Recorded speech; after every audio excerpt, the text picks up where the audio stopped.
사랑이 많으신 하나님 아버지 감사합니다. 오늘도 우리를 하나님의 말씀 앞으로 불러주시고 여호수아 성경 퀴즈 해설을 듣게 하시니 감사드립니다.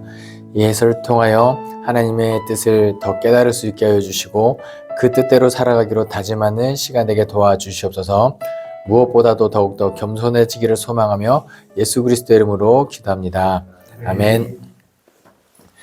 네, 드디어 제가 너무나도 좋아하는 성경 여호수아 강의를 할 수 있어서 너무 좋은 것 같습니다. 여기까지 성경을 잘 따라오셨죠?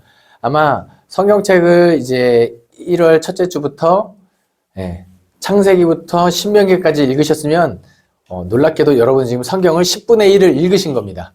그래서 이제 앞으로도 쭉 가시면 성경 읽기 생각보다 쉽네 이렇게 되는 겁니다.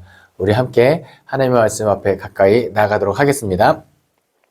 그럼 첫 번째 문제 1번 오직 강하고 극히 담대하여 나의 종 모세가 내게 명령한 그 땡땡을 다 지켜 행하고 우로나 좌로나 치우치지 말라 그리하면 어디로 가든지 형통하리니. 정답은 율법입니다. 그러니까 아마 모세가 죽은 다음에 여호수아는 엄청난 부담감에 시달렸을 거예요. 와, 모세 뒤를 이어서 뭘 한다는 것 자체가 굉장히 어려울 텐데요. 그때 하나님께서 담대해라, 너 할만하다. 그리고 다른 거 생각하지 말고 뭐만 해라? 모세가 명령한, 물론 모세 역시 하나님께서 명령하셔서 지은 율법이죠. 그 율법을 다 지켜 행하고 그것을 기준으로 좌로나 우로나 치우치지 않으면 형통하게 될 것이다. 그런데 하나님께서 그렇게 여호수아를 지지해 주시죠. 놀랍게도 나중에 백성의 지도자들도 똑같은 얘기를 합니다. 당신은 극히 강하고 담대하소서. 하나님이 지지해주고 백성들의 지지를 얻은 이제 여호수아가 모세의 뒤를 이어서 놀라운 지도력을 발휘하죠. 그래서 나중에 가면은 히브리서에 보면은 모세와 예수 그리스도, 여호수아와 예수 그리스도를 비교하는 장면이 나오거든요. 근데 모세보다 더 뛰어난, 하지만 진정한 안식을 준 건 여호수아다라고 할 정도로 여호수아가 이제 앞으로 쭉 지도력을 발휘하는데 잘 통독하시면서 느낄 수 있었으면 좋겠습니다.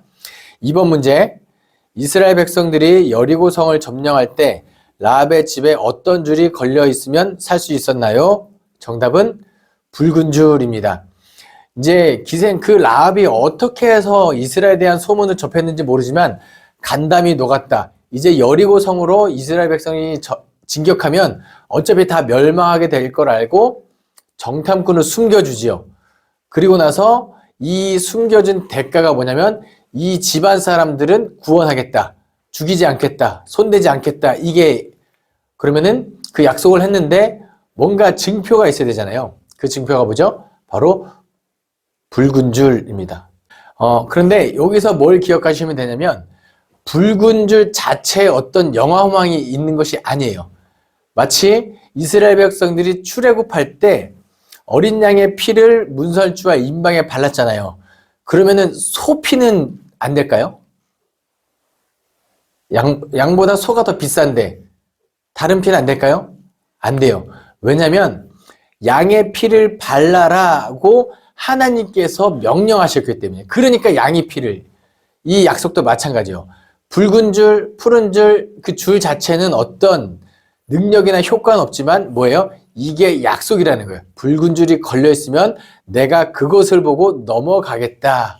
나중에 이제 이 붉은 줄의 개념이 어디까지 이어지느냐? 예수 그리스도까지 가는 거예요. 우리가 왜 의로운 사람이에요? 사실 우리 다 죄인이지만 의롭지 않아요. 뭐 때문에? 예수 그리스도의 피를 보고 예수 그리스도로 말미암아 의롭담을 얻게 하신 하나님의 약속 때문에 우리가 의롭담을 얻는 예수 그리스도 보혈의 개념까지 붉은 줄이 이어집니다. 이것도 기억하면 참 재밌죠. 그다음에 3번 문제, 이스라엘 사람들이 요단을 건넌 후 할례를 행한 곳은 어디인가요? 정답은 길갈입니다. 길갈에서 할례를 행하죠. 근데 사실 이 길갈에서 할례를 행하는 거는 약간 비속어를 써서 죄송합니다. 약간 미친 짓입니다.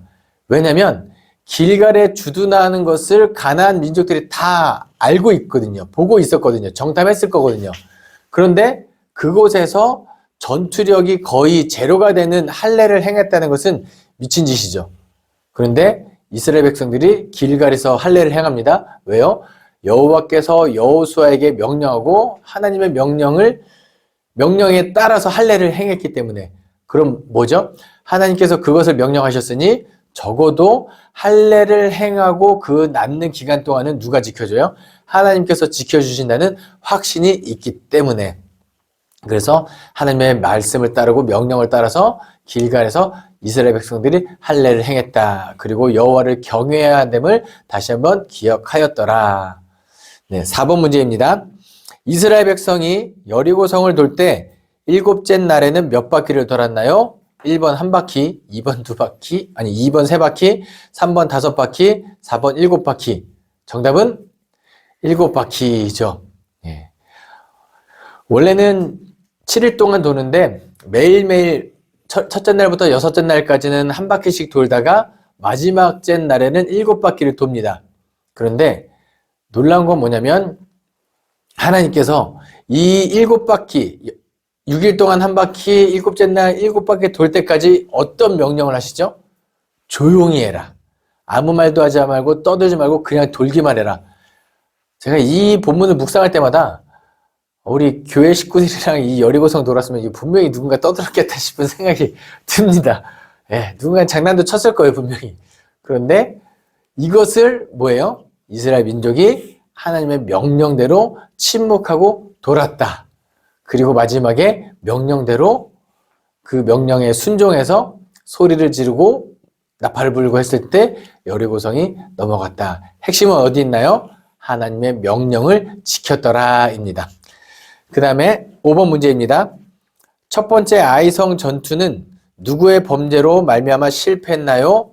정답은 아간입니다. 아간이라는 사람이 여리고성을 점령할 때 원래 하나님께서 뭐라고 명령하셨냐면 여리고성을 점령하고 거기에 있는 모든 것들은 온전히 바친 물건이다 라고 성경에 기록되어 있어요. 온전히. 그러니까 모든 것이 하나님께 바쳐지고 어느 누구도 작은 것 하나라도 자기 전리품으로 취할 수 없는데 이거 누가 취해요? 아간이 취합니다. 그리고 나서 여호수아가 아이성으로 쳐들어갔을 때 어떻게 돼요? 집니다. 그런데 여기서 아간의 범죄도 범죄지만 여러분 여호수아 7장을 한번 읽어보시면 여호수아 그 전반부를 보면은 이거 질 수밖에 없었다 싶은 마음이 들어요. 뭐냐면 이 이스라엘 지파에 찾아온 게 뭐냐면 교만입니다. 이스라엘의 다른 이제 지도자들이 여호수아에게 와서 우리가 정탐해 보니 저 성 굳이 수고스럽게 다 같이 쳐들어가지 않아도 될 것 같습니다. 하니까 그래? 그러면은 몇몇 소수만물에서 싸워서 점령하자 했는데 기가 막히게 패하고 말죠. 그리고 나서 여호수아가 하나님께 기도하고 한탄했을 때 하나님께서 왜 여기서 이러고 있냐라고 하면서 아간의 죄로 말미암아 이렇게 됐다. 근데 한번 생각해 볼게요. 이렇게 쳐들어가기 전에 여호수아가 먼저 하나님께 기도하고 하나님 이제 아이성으로 우리가 쳐들어가도 되겠습니까? 라고 물어본 하나님께서 뭐라고 하셨을까요? 아니, 쳐들어가지 마. 지금 뭔가 누군가가 내 명령을 어긴 사람이 있다. 그 사람부터 찾고 쳐들어가 라고 대답해 주시지 않았을까라는 생각도 해봅니다. 중요한 것은 하나님의 명령을 어겼고 하나님의 계획을 묻지 않았기 때문에 아이성에서는 패배하였다라고 보시면 되겠습니다. 6번 문제입니다. 어디 주민들이 먼 나라에서 온 것처럼 위장하여 조약을 맺었나요? 정답은 기브온 거민입니다. 이제 여호수아 이 이스라엘 군대들이 길갈에 주둔하고 있다가 가나안 중부 지역 여리고성과 아이성을 점령하면 이 중부 지역 점령이 끝난 거예요. 그 다음에 북쪽으로 진격해도 되고 남쪽으로 진격해도 되는데 남쪽으로 진격하는 그런 상황.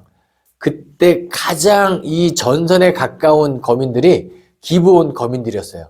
원래 남쪽에 있는 여러 이 민족들이 함께 힘을 합쳐서 싸우자 했는데 기브온 거민들이 이 연합을 배반하고 어떻게 보면 화친을 맺으러 왔죠. 마치 옷은 허름한 옷을 입고 왔고 가죽부에 또 다 헤어진 거, 음식도 약간 상한 거 이런 걸 갖고 와서 우리는 저 멀리서 온 사람들입니다. 그래서 우리랑 화친합시다. 그때 여호수아가 그래 그러면은 너희와 화친하겠다 하고 진경 앞으로 하려고 그랬는데 뭔가 익숙한 사람들이 앞에 있는 거예요. 뭐죠? 그때 정탐을 나타낸 우리가 그때 화친을 맺었던 사람들입니다. 그래서 여호수아가 약간 극대노하면서 어떻게 그럴 수 있냐 하면서 너희들은 앞으로 우리 성전에서 물 깃고 장작 패는 일을 하게 될 거다 하면서 멸망시키진 않지만 약간 종살이처럼 하면 되죠. 진멸시키지 않아요. 그런데 성경에서 뭐라고 기록하고 있냐면 왜 기브온 거민들과 화친했을까 했을 때 여호수아가 여호와께 묻지 않았기 때문이라고 기록하고 있습니다. 마찬가지죠. 아이성에서 전투에서도 여호와께 묻지 않아서 기브온 거민과 화친했을 때도 묻지 않아서 아마 이 강의를 들으시는 분들 대부분 신앙생활 오래 하셨을 거예요.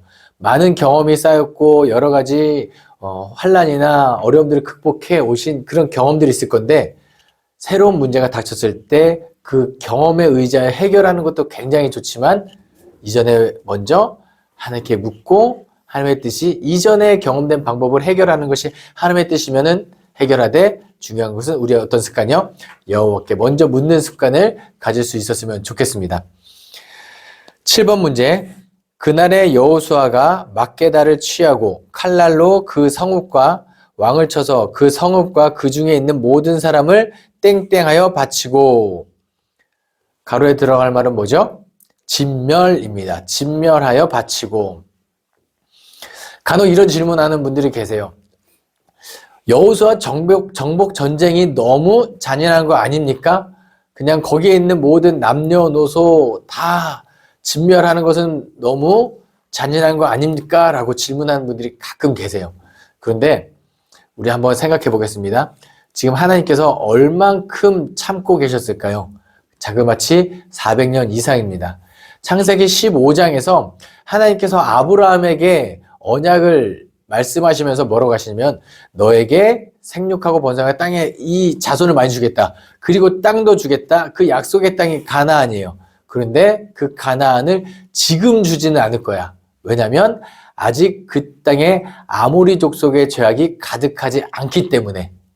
그러니까 하나님께서는 이 악이 사람이 아모리 족속의 죄가 가득해서 땅이 더러워지고 땅이 그 토하여 낼 때까지 기다리는데 그 기간이 자그마치 400년이라는 거예요. 400년 이상. 그러니까 이스라엘 백성들은 이 아모리 죄악이 가득한 그 땅을 정화하는 개념으로 이제 도구로 쓰임 받았다는 거죠. 이렇게 생각하면 좋습니다. 어떤 사람이 암에 걸렸는데 수술할 때 의사 선생님 내가 이 살을 너무 다 떼내면 아프니까 암 조직의 99%만 제거해 주세요 라고 하는 사람이 있을까요? 아니죠. 혹여나 암 조직이 남을까봐 건강한 생살까지 잘라내는 것이 깨끗해지는 거예요. 그러니까 이스라엘 백성들은 그 죄를 완전히 이렇게 제하여 버리는 도구로 쓰임 받은 거죠.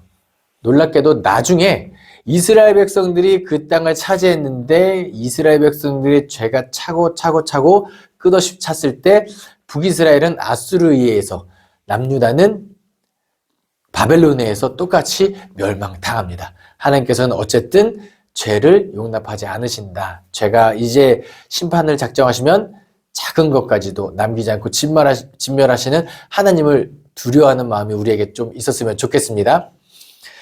8번 문제. 그날에 여호와께서 말씀하신 이 산지를 지금 내게 주소서. 누가 한 말인가요? 정답은 갈렙입니다.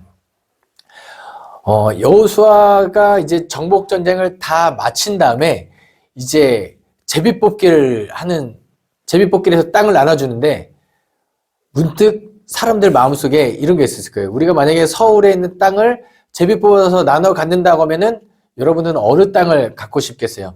강 남쪽인가요? 강 북쪽인가요? 네. 강 남을 다 머리에 떠올리실 거예요. 그리고 적어도 이 땅만큼은 우리 지파가 안 뽑았으면 좋겠다. 그런 땅도 있겠죠. 이 당시는 그 땅이 어디냐면 헤브론입니다. 아직 정복이 다 끝나지 않고 남은 그 정복하려면 너무 힘이 드는 많은 희생을 필요하는 곳이 헤브론인데 이 제비 뽑기 하기 전에 누가 나서요? 갈렙이 앞에 나섭니다. 이거 좀 애매한 순간이죠. 다른 사람들은 공평하게 제비 뽑는데 이 갈렙이 나설 때만큼은 저 사람만큼은 달라는 땅을 줘야겠다 싶은 그런 존재가 갈렙이죠. 그런데 그 갈렙이 뭐라 그래요? 나에게는 아직도 힘이 있고 하나님께서 여기까지 날 지켜주셨으니 저 헤브론 이 산지를 내게 주소서라고 했을 때 갈렙 너무 멋있어서 제가 아들 이름을 갈렙이라고 하려다가 이 갈렙 너무 마음에 안 들어서 포기했습니다. 아무튼 이 산지를 내게 주소서 했던 사람 누구라고요? 갈렙. 예, 너무 멋있는 사람이라 여러분들이 이 갈렙의 신앙을 잘 본받을 수 있었으면 좋겠습니다. 9번 문제.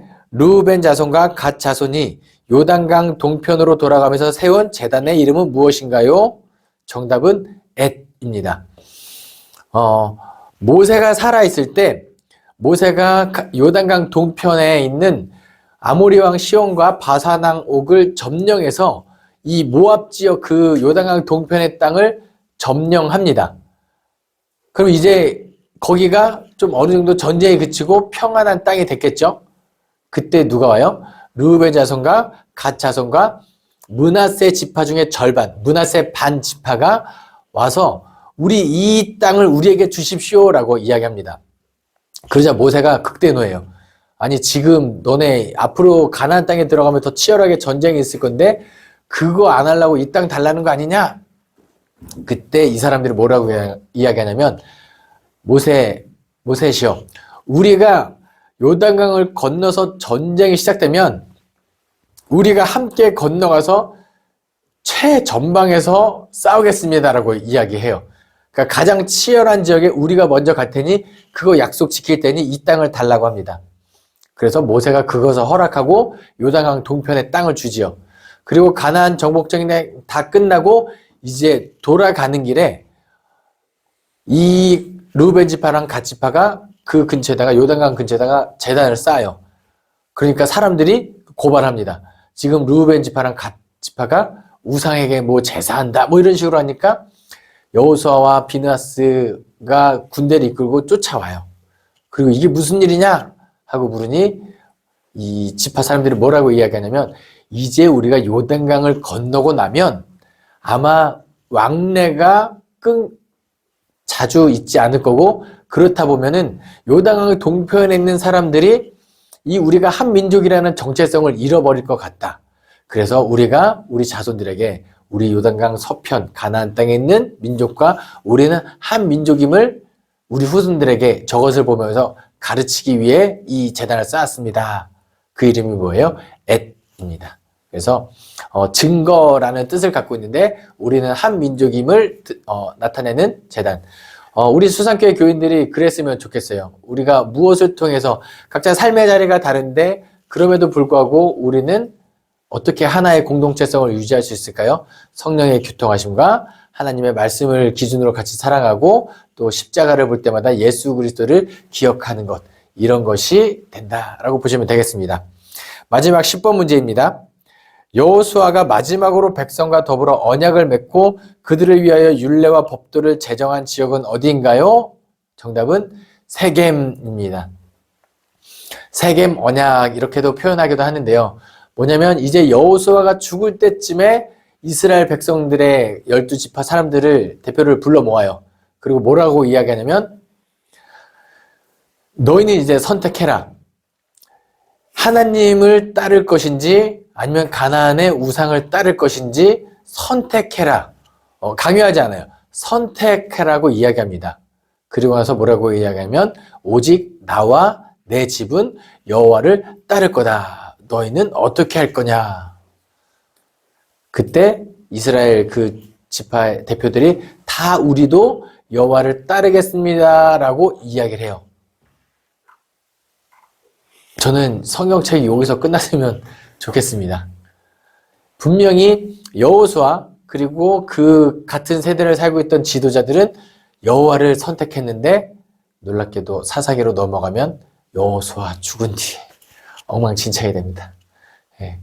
아무쪼록 우리가 다음 세대에게 신앙을 전수할 때 강요해서는 잘 안 돼요. 중학교, 고등학교 때까지는 어떻게든 되겠지만 그렇게 신앙이 전수되진 않습니다. 여러분들이 더 온전한 그리스도의 모습으로, 여러분의 뒷모습으로 자녀들에게 신앙을 가르쳤으면 좋겠고요. 선택했을 때, 엄마 아빠가 자라온 모습을, 신앙생활 하는 모습 보니까 나도 그렇게 하는 여호와를 선택하고 싶다라고 만들어야 온전한 신앙 교육이 된다. 우리 이것까지 기억할 수 있었으면 좋겠습니다. 아무쪼록 여호수아 1장부터 24장까지 하나님께서 그들과 어떻게 함께 하셨는지, 그리고 어떻게 여호와를 경외하고 잘 따라왔는지 우리 성도님들도 기억했으면 좋겠습니다. 기도하겠습니다. 사랑이 많으신 하나님 아버지, 감사합니다. 오늘도 부족한 종의 입술을 통하여 여호수아 해설 강의를 하게 하시니 감사드립니다. 이 안에 담긴 하나님의 뜻, 우리와 함께하기를 원하시는 하나님의 뜻, 악은 작은 모습이라도 버리기를 원하시는 하나님의 뜻을 깨달았사오니 깨닫는 것에도 그치지 않고 삶으로 살아나게 하여 주시옵소서. 감사드리며 예수 그리스도 이름으로 기도합니다. 아멘.